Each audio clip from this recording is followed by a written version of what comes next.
Hello everyone, welcome to Tina classes. आज हम आपके साथ डिस्कस करेंगे जीएस प्रैक्टिस सेट 18।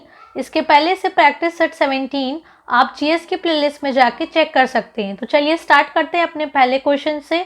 ईश्वर के बारे में सोचने के लिए मेरे पास वक्त नहीं है क्योंकि अभी इस धरती पर बहुत काम किया जाना है। तो ये उपयुक्त कथन किसने कहा था? आपके ऑप्शंस हैं ईश्वर चंद्र विद्यासागर, स्वामी विवेकानंद, राजा राम मोहन रॉय या फिर इनमें से कोई नहीं। आप सभी अपने आंसर्स को गेस कर सकते हैं। आई होप आपने गेस किया होगा। तो इसका करेक्ट आंसर होगा option number A, Ishwar Chandra Vidyasagar. Note: Vidyasagar का जन्म 26 सितंबर 1820 को मेदिनीपुर में एक निर्धन ब्राह्मण परिवार में हुआ था। वह एक स्वतंत्रता सेनानी भी थे। उनके बचपन का नाम था ईश्वर चंद बंदोपाध्याय। इनका नाम आप लर्न कर सकते हैं, एग्जाम में पूछता है कि विद्यासागर के बचपन का नाम क्या था, तो ये था ईश्वर चंद बंदोपाध्याय था। संस्कृत भाषा और दर्शन में अगाध ज्ञान होने के कारण विद्यार्थी जीवन में ही इन्हें संस्कृत कॉलेज ने विद्यासागर की उपाधि प्रदान की और इसी के बाद से इनको किस नाम से जानने लगे हम लोग? ईश्वर चंद्र विद्यासागर। उन्होंने विधवाओं के विवाह के लिए खूब आवाज उठाई और उसी का नतीजा था कि विधवा पुनर्विवाह कानून 1856 को पारित किया गया। क्वेश्चन नंबर सेकंड, बांग्ला उत्सव निम्न राज्य में मनाया जाता है। आपके ऑप्शन है असम, त्रिपुरा, मेघालय या फिर अरुणाचल प्रदेश। आप सभी अपने आंसर्स को गेस कर सकते हैं। तो इसका करेक्ट आंसर होगा option number B, Tripura. Note: Tripura के अगरतला में भारत बांग्ला पर्यटन टूरिज्म फेस्टिवल का आरंभ हुआ। इस उत्सव को मनाए जाने का उद्देश्य त्रिपुरा में पर्यटन को बढ़ावा देना है। राज्य और पड़ोसी देश बांग्लादेश के नागरिकों को राज्य के पर्यटन स्थलों से अवगत कराना भी है। इस समारोह का आयोजन राज्य पर्यटन विभाग के द्वारा 1971 में बांग्लादेश की स्वतंत्रता संग्राम में दिए त्रिपुरा के योगदान की स्मृति में और त्रिपुरा पर्यटन क्षेत्र में उत्साह लाने के लिए किया गया था।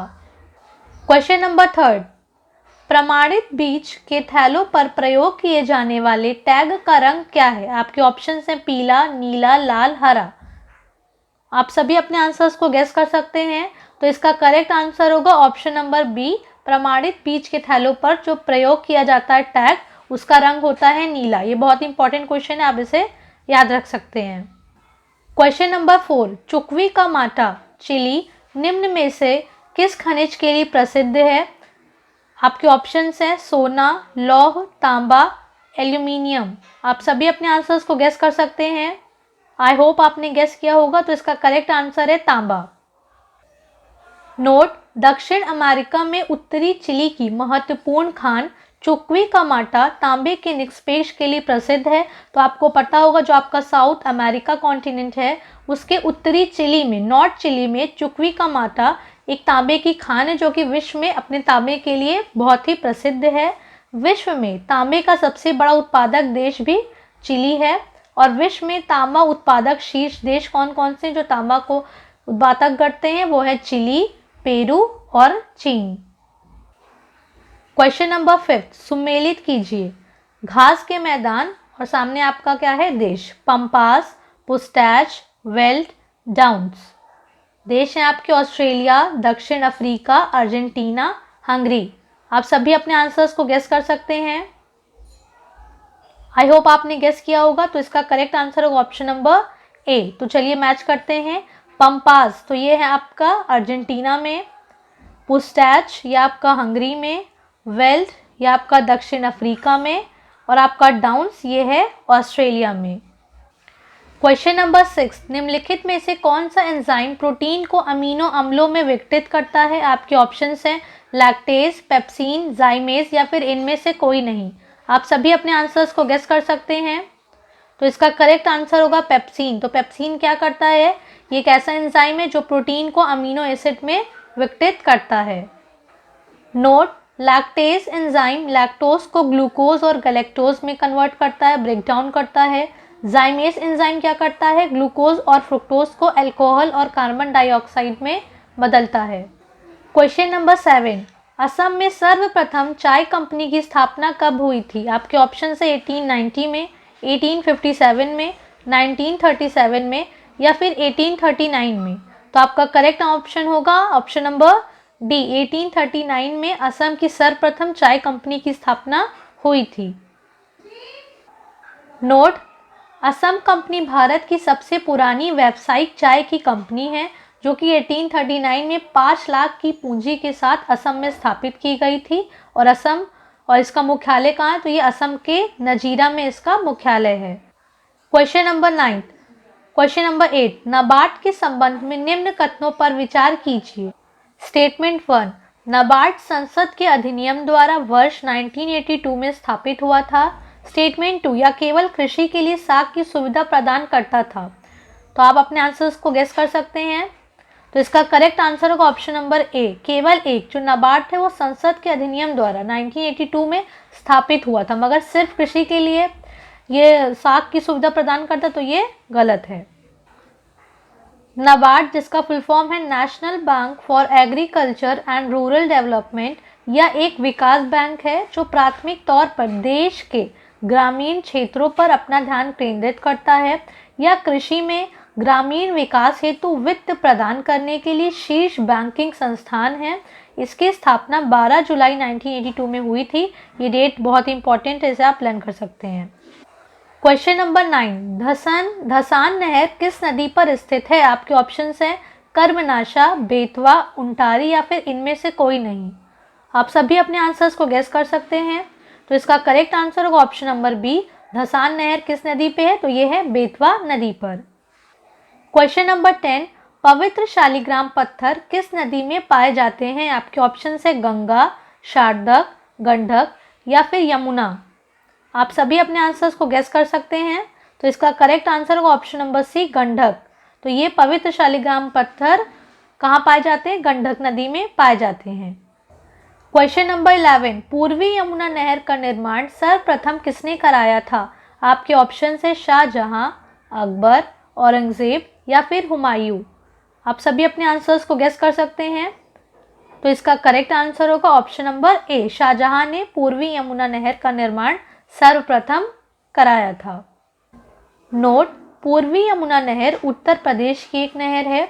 यह नहर सहारनपुर जिले के फैजाबाद नामक स्थान के निकट यमुना नदी के बाएं किनारे से सन 1831 में निकाली गई थी और इस नहर की शाखाओं सहित इसकी लंबाई कितनी है? 1440 kilometre. Question number 12, Uttar Pradesh में एकमात्र अफीम फैक्ट्री कहाँ स्थित है? आपके ऑप्शन हैं ए मेरठ, बी गाजीपुर, सी हरदोई या फिर डी मुरादाबाद। आप सभी अपने आंसर्स को गेस कर सकते हैं। आई होप आपने गेस किया होगा। तो इसका correct answer option number B, Ghazipur. तो उत्तर प्रदेश में एकमात्र अफीम फैक्ट्री कहाँ स्थापित की गई थी या कहाँ है? तो ये है गाजीपुर में। क्वेश्चन नंबर 13, उत्तर प्रदेश का सबसे बड़ा अफीम उत्पादक जिला है। आपके ऑप्शन है ए बाराबंकी, बी एटा, सी कन्नौज या फिर डी हरदोई। आप सभी अपने आंसर्स को गेस कर सकते हैं। आई होप आपने गेस किया होगा। तो इसका करेक्ट आंसर होगा ऑप्शन नंबर ए, बाराबंकी। तो बाराबंकी में उत्तर प्रदेश का सबसे बड़ा अफीम उत्पादक जिला है। क्वेश्चन नंबर 14, हिंदी का पहला समाचार पत्र जिसका नाम है उद्दंड मार्दंड 30 मई 1826 को प्रकाशित हुआ था। तो आपको बताना ये कहाँ प्रकाशित हुआ था। आपके ऑप्शन है इलाहाबाद, कानपुर, बनारस, कोलकाता। आई होप आपने गेस किया होगा। तो इसका करेक्ट आंसर है कोलकाता। तो हम भारत का हिंदी का पहला समाचार पत्र उद्दंड मार्दंड जो कि 30 मई 1826 को कहाँ प्रकाशित हुआ था? तो ये कोलकाता में प्रकाशित हुआ था। नोट, उद्दंड मार्दंड हिंदी का पहला समाचार पत्र था। इसका प्रकाशन मई 1826 में कोलकाता से एक साप्ताहिक पत्र के रूप में शुरू हुआ था और इसका प्रकाशक एक संपादक कौन था? तो जुगल किशोर शुक्ल इसके संपादक और प्रकाशक दोनों ही थे। क्वेश्चन नंबर 15, निम्न में से कौन पादप हार्मोन है? इसमें से आपसे पूछ रहा है इन गिवन ऑप्शंस में से कौन से आपकी प्लांट हार्मोन है। तो आपके ऑप्शंस हैं इंसुलिन, एस्ट्रोजन, थायरॉक्सिन या फिर साइटोकाइनिन। आप सभी अपने आंसर्स को गेस कर सकते हैं। तो इसका करेक्ट आंसर होगा ऑप्शन नंबर डी, साइटोकाइनिन। तो साइटोकाइनिन क्या है? ये एक प्लांट हार्मोन है। नोट, पादप हार्मोन जिसे फाइटो हार्मोन भी कहते हैं, वे रसायन होते हैं जो पौधे के विकास को विनियमित करते हैं। पादप हार्मोन कई प्रकार के होते हैं, जैसे कि ऑक्सिन हो गया, गिबरेलिन हो गया, साइटोकाइनिन हो गया, इथाइलिन हो गया। तो जो प्लांट हार्मोन होते हैं वो हेल्प करते हैं रूट, स्टेम्स, लीव, फ्लावर्स, इन सभी को फॉर्मेशन में हेल्प करते हैं, और फ्रूट्स के डेवलपमेंट में, राइपनिंग में भी प्लांट्स के हार्मोन हेल्प करते हैं। क्वेश्चन नंबर 16, निम्न वैज्ञानिकों में से किसने नवीन सापेक्षता सिद्धांत प्रतिपादित किया था? आपके ऑप्शंस हैं जेबी नालिरकर, एम कृष्ण, एस चंद्रशेखर या फिर इनमें से कोई नहीं। आप सभी अपने आंसर्स को गैस कर सकते हैं। तो इसका करेक्ट आंसर होगा ऑप्शन नंबर ए, जेबी नालिरकर। इन्होंने नवीन सापेक्षता सिद्धांत दिया था। इससे पहले थ्योरी ऑफ रिलेटिविटी, जिसको हम लोग सापेक्षता का सिद्धांत कहते हैं, वो तो किसने दिया था? आइंस्टीन ने दिया था, एल्बर्ट आइंस्टीन। बट अगर आपसे एग्जाम में पूछे कि नवीन सापेक्षता सिद्धांत किसने प्रतिपादित किया, तो ये होगा जेबी नालिरकर। नोट, जेबी नालिरकर ने नवीन सापेक्षता सिद्धांत का प्रतिपादन किया। उन्होंने वरिष्ठ वैज्ञानिक जिनका नाम था डॉक्टर फ्रेंड होयले के साथ मिलकर आइंस्टीन के सापेक्षता सिद्धांत में संशोधन कर यह सिद्धांत को प्रतिपादित किया। क्वेश्चन नंबर 17, गैसोहोल एक मिश्रण है गैसोलीन और मेथनॉल का, गैसोलीन और एथेनॉल का, गैसोलीन और प्रोटेनॉल का, मेथनॉल या एथेनॉल का। आप सभी अपने आंसर्स को गेस कर सकते हैं। तो आपका करेक्ट आंसर होगा ऑप्शन नंबर बी। गैसोहॉल किसका एक मिश्रण है? तो ये गैसोलीन और एथेनॉल का मिश्रण है। गैसोहॉल गैसोलीन और एथेनॉल का एक मिश्रण है जिसमें एक भाग एनहाइड्रस एथेनॉल, जिसको आप एथाइल अल्कोहल बोलते हैं, उसका होता है, और 9 भाग गैसोलीन यानी पेट्रोल का होता है। अगर एग्जाम में इसका रेशियो पूछे कि गैसोहोल में जो गैसोलीन है और आपका क्या है एथेनॉल, इसका मिश्रण कितना है, तो ये हो जाएगा 1:9, जहां 1 आपका एथाइल अल्कोहल है और 9 आपका गैसोलीन पेट्रोल है। क्वेश्चन नंबर 18, निम्न तत्वों में से कौन जब वायु तथा अंधेरे में रखा जाता है तो स्वतः ही दीप्त हो उठता है? आपके ऑप्शंस हैं लाल फॉस्फोरस, सिंदूरी फॉस्फोरस, वाइट फॉस्फोरस या फिर इनमें से कोई नहीं। आप सभी अपने आंसर्स को गेस कर सकते हैं। तो ये होगा ऑप्शन नंबर सी, श्वेत फॉस्फोरस। एक्सप्लेनेशन, अंधेरे में जो सफ़ेद फॉस्फोरस होता है, वाइट फॉस्फोरस होता है, को वायु में रखने पर उसमें से पीला और हरा प्रकाश उत्सर्जित होने लगता है और सफ़ेद धूम्र बनते हैं जिनकी गंध लहसुन जैसी होती है। सफ़ेद फॉस्फोरस की इस द्वितीय, इस ग्लो को आप केमिकल नेम में क्या कहेंगे? केमिल्यूमिनेसेंस। जहाँ पे ल्यूमिनेसेंस को आपका मतलब पता होगा कि ये लाइट होती है, तो उसको हम लोग बोलते हैं केमिल्यूमिनेसेंस। वायु से बचाने के लिए इसको जल में रखा जाता है क्योंकि साधारण ताप पर वायु में ये स्वतः ही जलने लगता है। ये बहुत ही इंपॉर्टेंट क्वेश्चन है, आप इसे लर्न कर सकते हैं। क्वेश्चन नंबर 19, अफीम का मुख्य अवयव क्या है? मतलब अफीम का मेन कंपोनेंट क्या है? आपके ऑप्शंस हैं मॉर्फिन, हीरोइन, एट्रोपिन या फिर क्विनोन।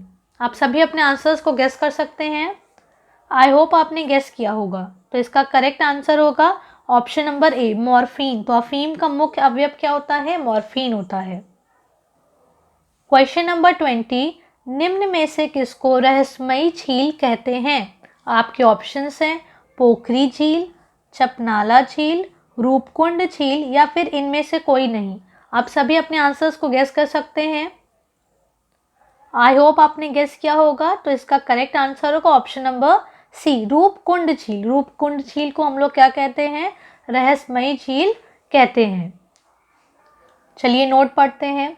रूपकुंड, जिसे हम लोग कंकाल झील भी कहते हैं, ये भारत उत्तराखंड राज्य के चमोली जिले में स्थित एक हिम झील है जो अपने किनारे पर पाए गए 500 से अधिक मानव कंकालों के लिए प्रसिद्ध है। यह स्थान निर्जन है और हिमालय पर लगभग 5029 मीटर यानी 5029 मीटर, अगर हम फीट में बात करें तो 16,499 फीट की ऊंचाई पर स्थित है।